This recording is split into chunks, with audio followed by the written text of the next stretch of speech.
You're watching Capital Connection from the Illinois State Capitol.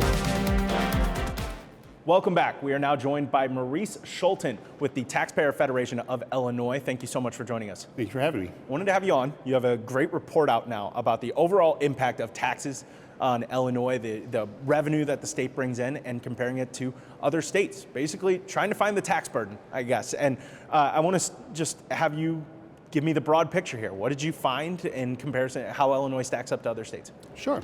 So first up, when we look at this, we always look at state and local taxes combined. If you go to the store and you buy $100 worth of stuff and you pay $9 in sales tax, the average person doesn't know how much of that money goes to the state or the local governments, and nor do they really care. They just know how they pay $9 in sales tax. So we kind of look at that together. And what we found, and I also say our preferred measurement of this tax burden is taxes as a percentage of gross state product, essentially the size of the state's economy. We like this because it automatically adjusts for the changes in inflation, changes in population, and also adjusts for the cost of living. So when we look at this, we find that Illinois is definitely above average in taxes, at least for all tax types, but they're not the highest. They're probably about 15% higher than average, but they're probably in seventh place, I believe it was the number, the actual ranking. And when we look at this, our main focus is generally, you want to make sure that Illinois is not an outlier. You don't necessarily have to be dead average or dead or lowest. You just don't want to be an outlier. Does Illinois' base of taxes, is it broader than other states have, or does it line up? I think the mix of tax types that we have is comparable to other states. There are a number of states that don't have income taxes, for example, a handful that don't have sales taxes. Every state has a property tax.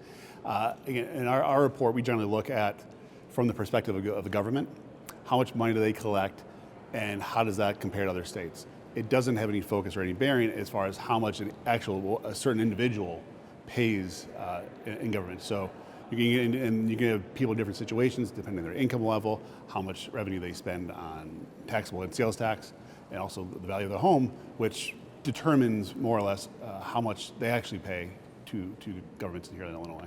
The states that don't have sales taxes, or not sales taxes, income taxes, or like you had said, are those typically the ones that you're seeing well below the national average? Is that a direct correlation there, or is it? Yeah, I think it's generally fair to say in Illinois, income tax is a big revenue source in those states. When you don't have that, it just brings your average lower. So they generally rely on other taxes to kind of bring up, or perhaps even other fees. But not having that tax definitely affects their overall ranking. Why do you choose to go? I know you talked about how your method automatically adjusts for inflation and other economic factors, but why choose to go that route than looking at maybe that average impact on the family, the individual family from that perspective? Well, let me say, and there's different ways to look at it, and there's advantages and disadvantages to every metric. One that's often used is taxes as measured per capita. One of the downfalls for this is it doesn't really adjust for the cost of living. So you can have two states, the example we always give, we have two states, they have a 5% income tax rate in both states.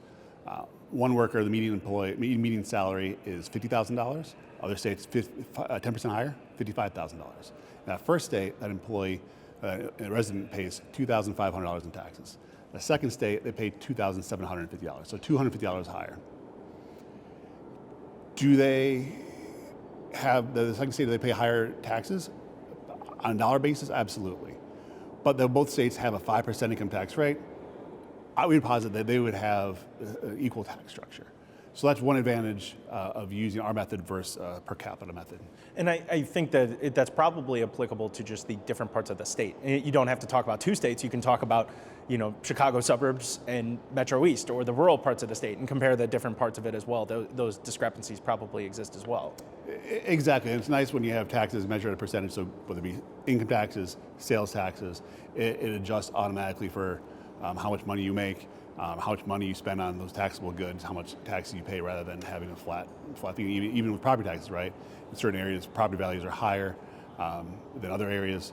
The tax rates for property taxes differ because that's a locally imposed tax, but it's kind of the same concept.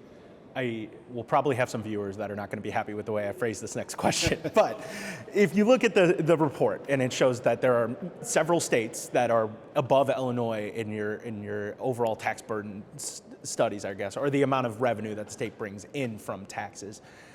there are probably going to be quite a few lawmakers that would look at this study and say, oh, we probably have some room to maybe up some taxes a little bit in that way without being at the very tip top of that list. There's been discussions this year in particular with the revenue the revenue situation that the state is in, where they're looking at different areas to maybe raise taxes, raise some revenue. The governor obviously has not wanted to be a part of that with his latest budget. He's said he doesn't want to raise taxes, but the big topic we've heard the most from is the idea of a service tax in Illinois. First of all, I'm interested to hear where you think that there might be room for that potentially, or if there is, or where Illinois is comparable with their sales tax compared to other states that have something in line with this. All right, let me kind of answer the first part of your question as well. I asked you about 5, so you can take them one at a time. That's all right. So, again, our measure, we show that Illinois is above average, about 15% above average per our measurement. They're not the highest. I think the ranking is about 7th. So, if you want higher taxes, I think you can point to, hey, we're not the highest. There's room to grow. If you want lower taxes, you can point to 40 some odd states as well that, well, they're doing a better job. So I'm sure there's a few Republicans that'll make that argument too. The numbers are what the numbers are, and depending on your point of view, you can spin that data to aid your argument. Yep. So we'll just say that, right?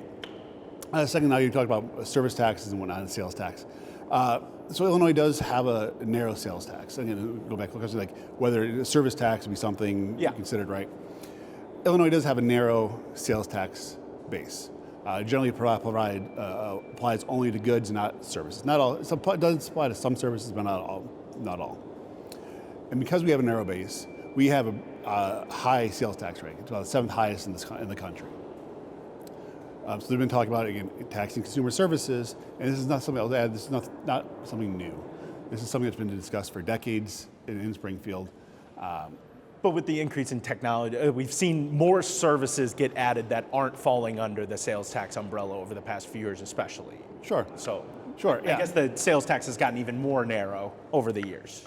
Yeah, and there's reasons for it, and part of it is there's some service spending that has increased that I don't think anybody's in favor for taxing. For example, one of the charts that's often used is going back to the 50s and how much consumer spending was on goods for services and how it's now flipped. A big driver of that increase is healthcare spending. Back in the 50s, you didn't have the healthcare infrastructure that we do now. And I don't think anybody is in favor of applying the sales tax to when you go to a doctor or have surgery. So you always have to look at what services are people spending their money on now, and is that something we want to tax? So that being said, I think there are some services out there that it's reasonable for the General Assembly to consider taxing again to broaden the base. But I think there's some definite caveats. First, as I mentioned, we have a high sales tax rate. I think it's incumbent for the General Assembly to consider lowering that overall sales tax rate to accommodate this broader base, to provide some tax relief. You can still generate net revenue positive or generate revenue, but again, you can point to, okay, we're going to have lower taxes on existing products. Second is the amount of time that it takes to implement this. This is a complicated change. It's not something that can happen overnight. They're going to have service providers who don't have to collect sales tax currently are going to have to start collecting sales tax, and the Department of Revenue is going to have to administer and create new rules and all the infrastructure required for the service tax. So it probably needs at least 18 months for everybody to adjust to this new reality. Third, while the sales tax doesn't apply to a lot of services, Illinois has a lot of specialized taxes that do apply to special services, or either local governments have stepped up and they have applied their own taxes to these services. One example is car rentals. Car rentals are not subject to sales tax, but the state has a separate tax that taxes that service, and local governments have imposed taxes. So. Yeah, I want to single out just to make sure we're understanding the one part right. You said it would probably take about 18 months there to get that. That seems like it's not really the magic fix to the budget problems that we're facing this year. Then, I guess go into a little bit more of why that adjustment time needs to be there to create a new tax in that way. Yeah, I mean, partially you're going to have some service providers that do collect sales tax currently. They'll have to expand what's taxable. For them, it's a little slightly easier. They're going to have service providers who currently have no experience with sales tax, and they're going to have to start collecting it. And the other question is, what services are subject to tax? Figure out those definitions. Figure out where the lines are between a taxable service and still exempt service. And then again, the General Assembly has to look at what taxes currently apply to some of these services, and to make sure that you don't have punitive rates of 20% or higher on these services. And one thing that also is incumbent for the General Assembly to consider is the General Assembly was able to pass a law back in the 60s that expanded the sales tax to tax a couple of services.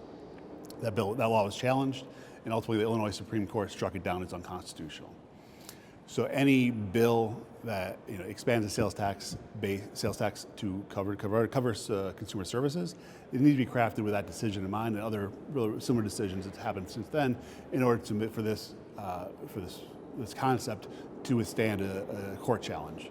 And if it is challenged in court, which I think is definitely likely, that can also add to any delays in implementation and before revenues start coming through the door. So there just needs to be there's a lot more infrastructure than just adding another line item to the bottom of your receipt. Correct. It is a lot easier to change rates and increase rates, and that's often what the General Assembly, I guess, historically has done. It's a lot harder to expand the base, but again, broad base, low rate, that's generally good tax policy. Got it. So I guess we hear so often about the impact, the burden on Illinois taxpayers, I guess, and how it's so incredibly high, and that it's this problem that lawmakers need to address. And I guess, do you feel like your report goes, doesn't take a side, I shouldn't say, but does that reinforce that idea, or does it? How would you interpret it, I guess, in that very politicized realm that I'm asking you to step into right now? Yeah, I'll say our report looks at it from the government's point of view and how much money they collect. It doesn't provide any information as far as where the government is getting that money from, or specifically what individuals. You have a wide range of individuals in the state, and their tax burdens can vary, whether they're median income, low income, or a more affluent household. And there are questions as far as what the right tax burden is on those people, and is it right? And that's a much more complicated analysis, but it's definitely something that needs to be considered by the General Assembly and every lawmaker in the state. Well, Maurice, thank you so much for taking the time and joining us today. Thank you so much. Appreciate it. We'll be right back.